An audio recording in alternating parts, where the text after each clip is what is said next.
Hey guys, Kaylan here from Productions. This video was created for DansTube.TV. And in this video, we'll be discussing the firmware update that DJI have recently released for the Mavic 3 series. This includes the Mavic 3, the Mavic 3 Pro, and the Mavic 3 Classic. I'll be using Mavic 3 Pro for the demonstration of this video. Now, some of the features are exclusively for the Mavic 3 Pro, but the rest of the features are for the whole Mavic 3 series.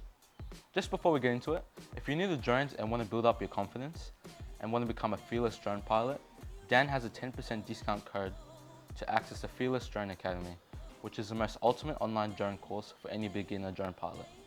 The code is DansTube. If you go to the website www.fearlessdrone.academy and sign up through there, you can save 10% with the code DansTube. If you're in Australia interested in purchasing a Mavic 3 Pro or any other DJI accessory or drone, I highly suggest you check out the D1 store, as Dan has great subscriber bundles and combos for all you guys. The links will be in the description. Now, let's start with the Mavic 3 Pro. If we click the 7x camera, we now have the option to use D-Log M and HLG in 10-bit color.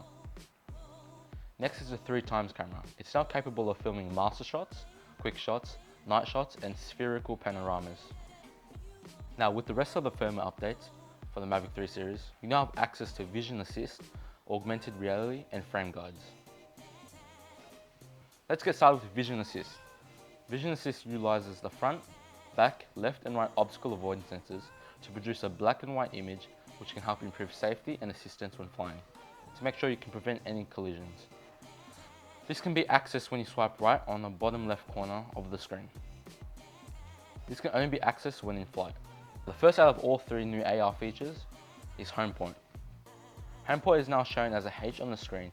This is absolutely perfect when you find a bit too far and not too sure where you took off from. The next AR feature is return to home.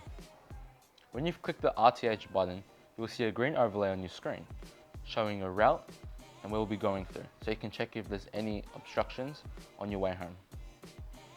The lucky last AR feature is drone shadow. This shows you the exact spot where the drone will land.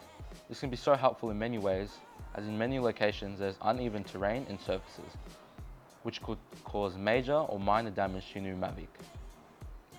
If you don't really want to utilize all these AR features, you can always disable them in the safety settings. Another major feature on this new firmware update is frame guides. This can be accessed in the settings under camera, and just scroll to the bottom area and click the desired aspect ratio you would like. This adds a new perspective to your video, as you can reframe to the desired aspect ratio to make sure when you edit the video in post, you won't miss out anything you have filmed. This is just a reference. It will not save it as the aspect ratio you have chosen, but instead it will film it at 16:9. Now, another feature they have added has given us the ability to turn off the downward vision positioning sensors. This can be accessed in the settings under safety, and just scroll down and click advanced safety settings. This has pros and cons. The pros are you can now hand catch faster, as you won't have to wait for sensors to determine its landing. And if you fly in fog and try to land, you won't have trouble landing. The cons are that the drone will not hover as well, as it needs the sensors in order to stabilize itself. I hope you all enjoyed the video, so if you did, don't forget to leave a like and subscribe to Dan's channel, as well as go check out my channel. That's it for this video. See you in the next one.